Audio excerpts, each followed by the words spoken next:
We're glad you're here. Glad you're here. Happy Sunday. Happy Sunday. Maybe Monday. Maybe Monday. Whatever day. Whatever day. We're glad you're here. We're glad you're here. We're glad you're here. We're glad you're here. We're glad you're here. We're glad you're here. Maybe morning. Maybe morning. Or maybe noonday. Maybe noonday. Or evening time. Or evening time. Glad you're here. Something. Or something. Cheers. I couldn't figure that last part out, but that's all right. I was trying to switch it up a little bit, you know, give y'all a little flavor, a little stank on it, but oh well. That doesn't change the fact that we're live. We're live. Hey, hey, we're live. Hey, we're live. Hey, hey, we're live. Tag somebody and press the share. Hey, we're live. Tag somebody and press the share. Hey, we're live. Tag somebody and press the share. Hey, we're live. We're live. We're live. Hey, hey, we're live. Yeah, we're live, ladies and gentlemen. Welcome to God's Got Jokes TV. I'm your host. I'm Jamal. And I'm Portia. And we're married.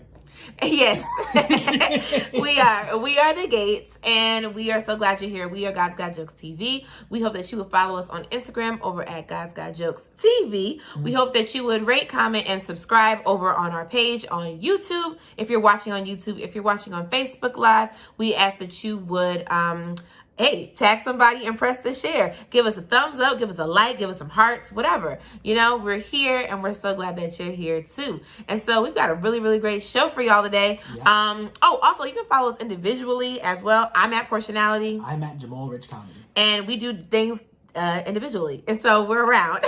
So follow us as well. So we have a really great show for you today. And let's just go ahead and get into it. I'm really excited for this show because we had a very, very much needed date night. So welcome to the segment of Gates on Dates. Yeah, and this week we saw, we went to another drive-in. We did go to another This week our drive-in was actually local. It was very, very, very local. It was in Newark, New Jersey, practically down the block. And yeah, literally, it was like 8 minutes down the block. Right. It was a hop, skip away. But yeah, we had a terrific time. We saw a classic movie. We saw Purple Rain. Purple Rain. Purple Rain. Or as I like to call it, Light Skin Roots. Oh my, what? Young man. So the fun fact about the Moonlight Drive-In in Newark, it's actually Black owned. Hey. So it's Black owned and they only play Black films. So if you looking for something that ain't Black, it ain't gonna be there. It wasn't gonna be there. So like, for instance, the week that Chadwick Boseman passed away, they had all Chadwick Boseman movies playing. And so this week, they had like Django, Unchained. They had other movies, but the one that we went to go see was Purple Rain. Right. So y'all know Purple Rain. If you love Purple Rain, give this a thumbs up. Give this some hearts. Come on.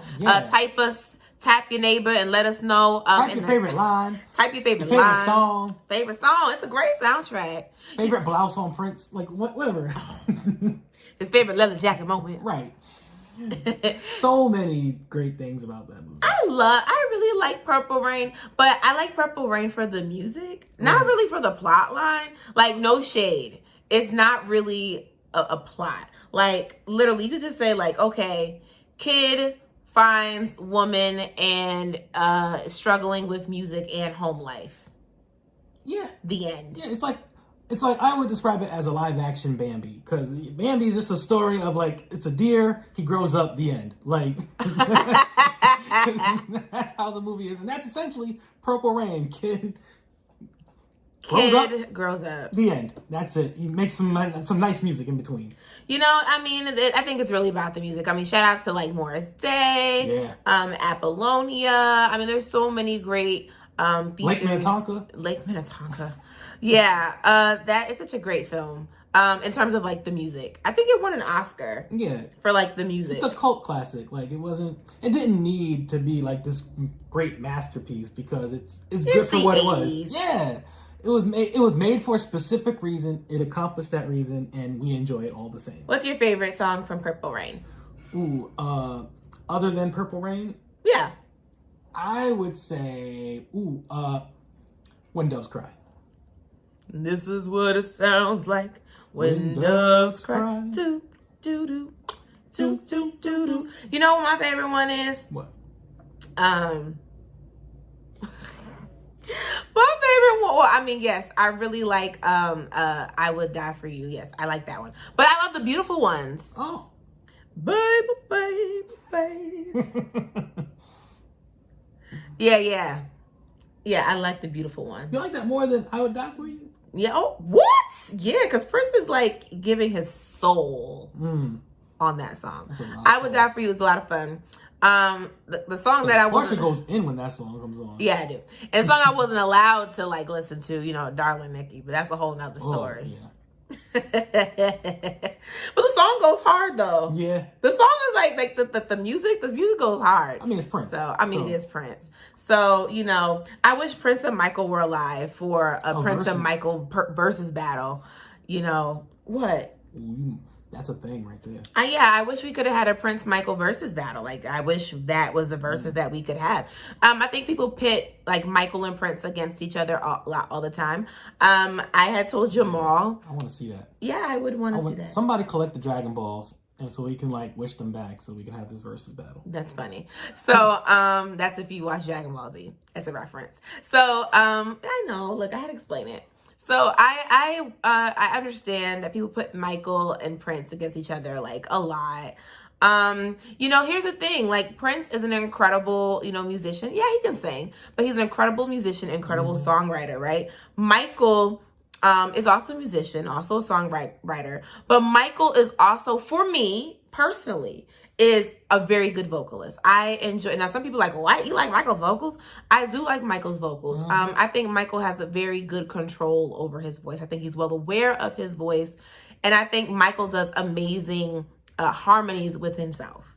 So I say like Michael is like Brandy to me in terms of like has really good control, excellent tone, hears himself well, and harmonizes with himself well. I mean, Prince just sings a song. You know, Prince just gets to the point. He sings the song. You know, he sings the song. He shows amazing showmanship, amazing musicianship, and it is what it is, right? And I don't think no nonsense. Yeah, no nonsense. I don't think it's an either or Michael or Prince. I think you can love both of them, and they're just different.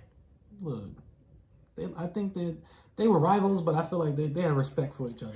Yeah, and I also kind of like see them. Michael has a son named Prince. Right, but that's not for Prince. Oh. I'm sure. But all the same, you know. Yeah, and I think too, what was I going to say? I think like people fan out over them differently. So like I think people are going to like, when like Prince walks in the room, it's like, oh my God, it's Prince. Right. Oh my God, it's Prince. And then like if it's Michael's like, it's Michael! Michael Jackson! Right? People are like pandemonium. So I think the fandom is different. So like I've never seen people like pandemonium for Prince. I've seen people go like, oh my God. Like they're just like awestruck. Like starstruck and awe. Like, oh my God, it's Prince. You know, and then people kind of like bug out for Michael Jackson. But anyway, speaking of versus battles, Jamal. Yeah, and speaking of versus battles, it's time for our favorite segment, What We're Watching. We kind of already in there because we were watching Prince, but we were watching Prince. But it was about our date night. That's true. You know, now I'm sipping tea. Sipping tea, and you look, sipping tea just like the aunties. It was Auntiechella last Sunday, and the Gladys Knight versus Patty versus battle did not disappoint at all. It did not disappoint. It lived up to all the hype. Or as I call it, Patty and Gladdy. Patty and Gladdy. Patty and Gladdy. So it was Auntiechella, and it was great, good fun. Yeah, you know, it wasn't really about like who won. It was like an excellent celebration of Black women and their music. And so I really enjoyed it. Gladys came to play. I just want to throw that out. No, she didn't come to play. Yeah. Oh, yeah. No, I mean, she came to sing. Yeah, she came to sing. She came to play the game, but she ain't come to play with anybody else. Yeah.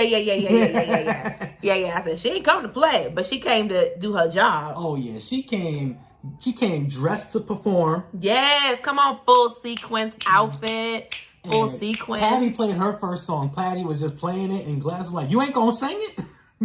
It's like, you're not gonna sing? You don't know your word? Are we not singers? Like, I thought that was hilarious. Yeah. And every chance she had, she's like, come on, sing it. Sing the song. It's your song. Sing it. And here's the thing, Patty don't know her words. Patty ain't shy. She don't know her words. That's why she was like, "Where's my lyrics? Put my lyrics on the screen. Somebody gonna get fired if they don't put my lyrics on the screen. Put my lyrics on the screen. Who your mama?" Ooh, and then the point where the feed dropped, the feed dropped in the middle of Auntiechella. I said, "Ooh." I said, somebody getting fired. Oh, the feed didn't just drop in the middle of Auntiechella. It dropped in the middle of Midnight Train to Georgia. How you gonna, now you can't drop it on a classic, y'all. Right. You gonna drop it, that is not the place. Disrespectful. Midnight Train to Georgia is the song that a million of us know, right? So many of us, no matter what age we are, we know, I got to go to a midnight train to Georgia. Hey. We know that. We know that. We know that, right? And here's the thing. I realized how many how many Gladys songs I actually knew. Yeah. Yeah, I know a lot of Gladys songs. She's ingrained into the culture. She is. You know what part I enjoyed was when Dionne Warwick came out. And they sang "That's What Friends Are For." That's what friends are for. Keep smiling. Keep shining. Know that you can always count on me. For sure.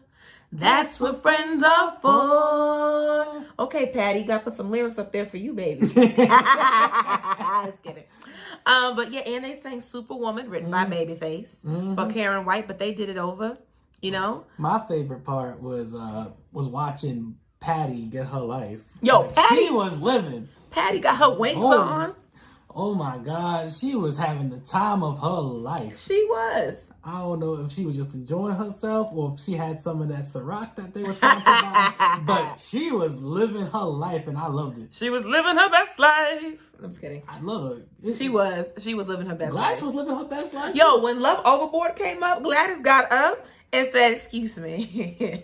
And she got the rocket. My favorite thing about the versus battles is when like they're playing the other person's song, and then the other person that they're going against starts singing along with it. Yeah, it's like, oh my God, they can fan out over each other, and it's not like an actual competition. Cause Patty and Gladys are like legit friends, like they're actual friends. So it was fun to watch them. They were funny. Yep, they were funny. Yeah, I love me some Gladys. You know, I gotta say, if you weren't a Gladys Knight fan that night, you sure enough was a Gladys Knight fan when it was over. That's a fact. Yep, and you know, I love me some Patti LaBelle. So last week we told you guys that Portia has a Patty story, and Portia gonna tell it to you right now. Okay. Take another sip of tea. Get your vocal cords nice and ready to tell this story. Oh my! I'm paying attention. I must have rehearsed my lines 1,000 times to get this story right, y'all. Okay. So the year was approximately 2003. Okay, approximately. No. Nope. It might have been 2007. Okay. Maybe 2008. Maybe 2006. Whatever. Before 2010, nonetheless. So it was the year that The Color Purple was still on Broadway. My sister's really good friend, Zanya, one of her very close friends, Zanya Love Johnson. Hey, Zanya, you know, hey shout out, girl. Hey. Who was Celie on Broadway. Okay. And so this was her night, her first night on Broadway as Celie, as the new Celie. Low key, you know, Fantasia replacement. No, I shouldn't call it like that. But you know, she's not a replacement, right? Zanya is a professional. Like, get it clear. Zanya is the professional. Like, okay, she was made for this. Okay. She was made for the theater, okay? All right. Now. Zanya's bomb, first of all. But she became the new Celie. And Chaka Khan was the new Sophia. Right. And Harpo was BB Winans. BB Winans was the new Harpo. So, of course, all these celebrities are coming out to support Chaka and BB. You know, there was Erica Campbell was there. George Clooney was there. Other folk was there. All the folk. Gayle King was there. And, of course, the one and the only Oprah Winfrey was there. Oh, she was there, darling. Money was in the building. So, you funny. So, of course, you know, I'm sitting orchestra level, okay? I'm cute. I must have been like 16. I must have been like 16. So, yeah. So, I'm sitting orchestra level. Okay? And a few rows ahead of me Oprah is seated. So during intermission, of course, I get up the nerve to go up to Oprah and get me a picture. I was determined to get myself a picture, y'all. I wanted this picture of Oprah. So I go up there with my little, LG camera phone, a little flip phone. The flip phone? Mm-hmm. The one Patty still got. Yeah, probably. And I went up there. Yeah, she said she got a flip phone. Mm-hmm. So I went up there and I'm trying to, get a picture of Patty. I'm not Patty. Get a picture of Oprah. And Oprah is talking to Cicely Tyson and, Gayle King. And there's this woman in front of me. And I'm trying to get the attention of Oprah. And I'm like, oh my God, it's Cicely Tyson. Oh my God. Like, I feel like I'm interrupting a moment. Right? But I'm trying to get around this woman who's like right in front of me. And I, ask her, I was like, excuse me, can I get around to get this picture of Oprah? This woman was not moving. She would not move out the way. She just proceeds to keep talking. She has a huge hat on. And so I said, excuse me, lady, with your big obnoxious church hat, can you move so I can get my picture of Oprah? She turns around and looks at me. And I said, you're Patti LaBelle. No. And she says, yes, I am, dear. Oh, y'all, it was Patti LaBelle. And I was so embarrassed. I didn't get a single picture. You screamed at Patty. I got disrespectful with Patti LaBelle. So I felt so bad. I was in a mood the whole night. It was so many of all my parents were there. My sister was there. My best friend was there. Like, there was people there. So, like, I wasn't just, like, alone. Like, I had family and friends, like, around me. And I was just in a funk the entire rest of the night. And people were just like, what's wrong with her? What's wrong with her? What's wrong with her? And I told the story, at the end of the night, what happened.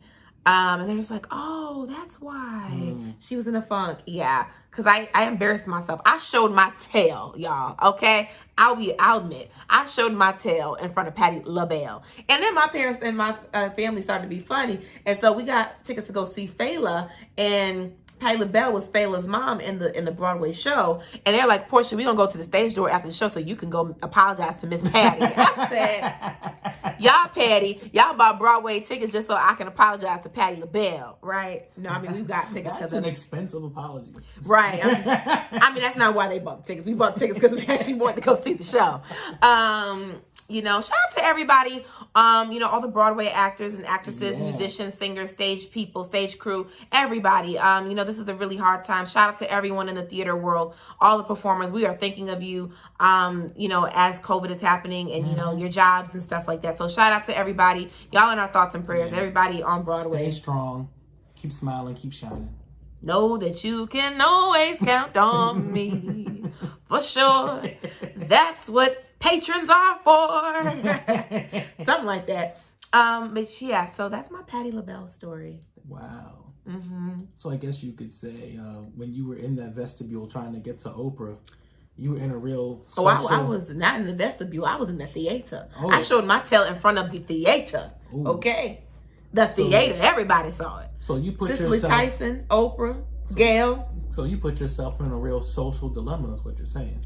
I was in a social dilemma. Yes, I was. Speaking of social dilemmas, we watched the new documentary on Netflix called The Social Dilemma.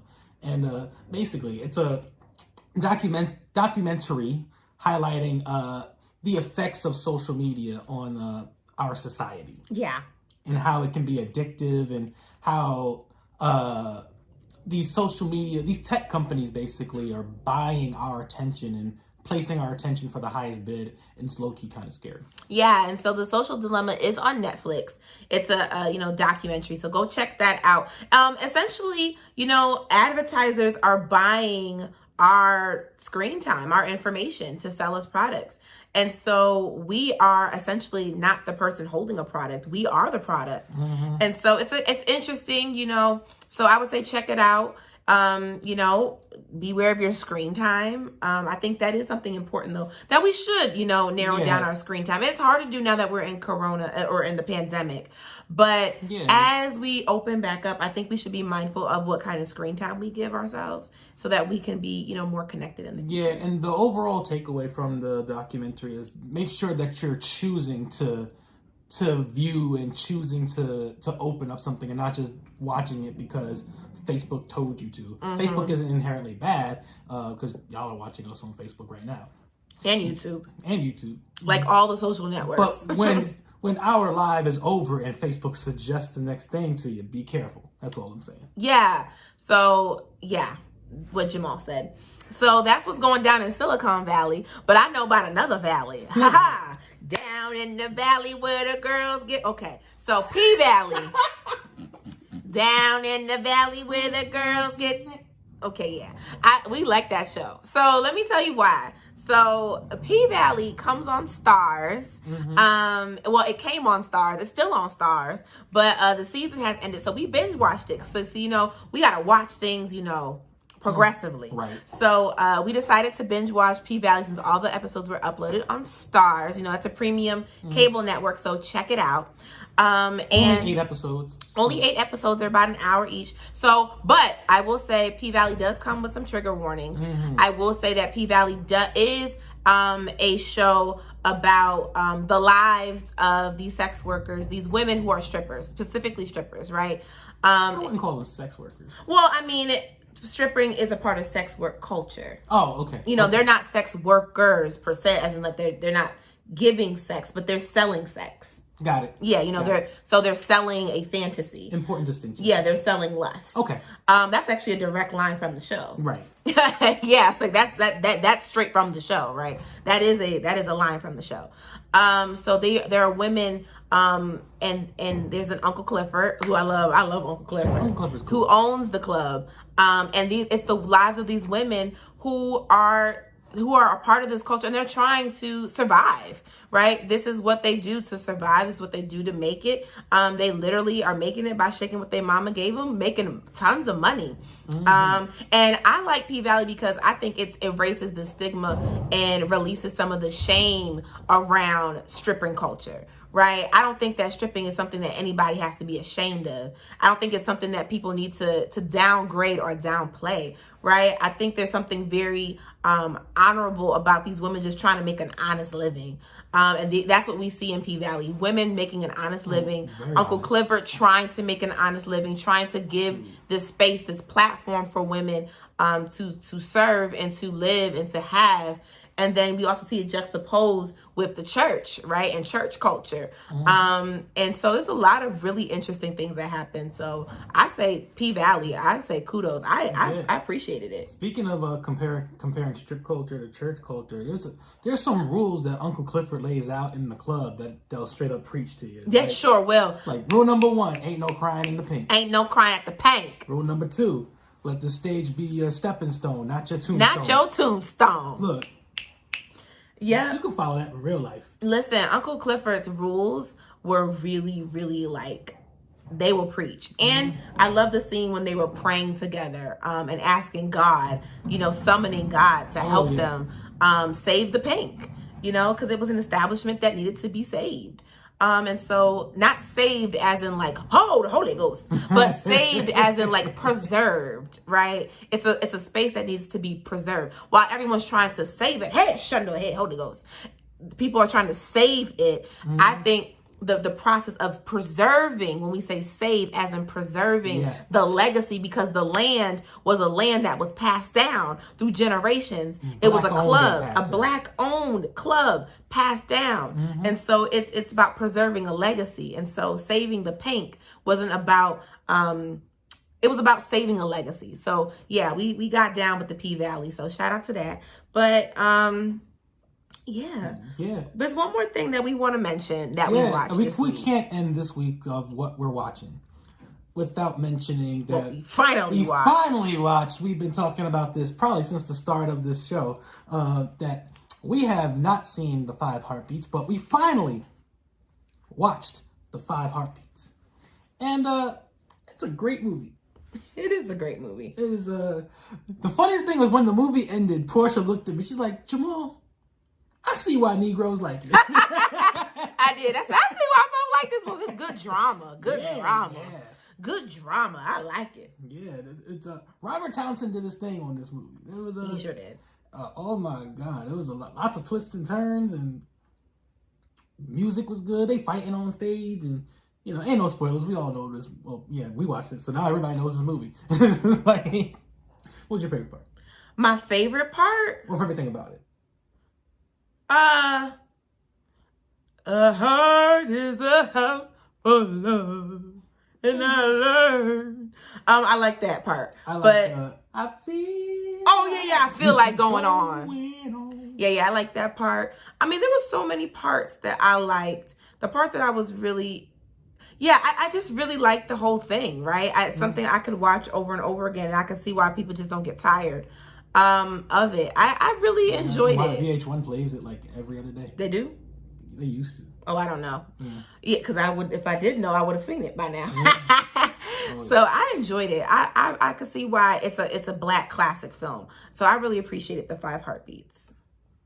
Yeah, that, you know, we feel completed now that we've watched the 5 heartbeats, and in that completeness, I feel like we have completed this episode of God's Got Jokes. Oh, you too funny. So, yeah, that's a good place to land. So, thank y'all for watching. Follow us on YouTube. Follow us on Facebook. Follow us on Instagram. Just follow us at God's Got Jokes TV. And, let us know. You can follow us individually. I'm at Portionality. I'm at Jamal Rich Comedy. And we will see y'all next week. Remember to rate, comment, and subscribe. Give this video a thumbs up.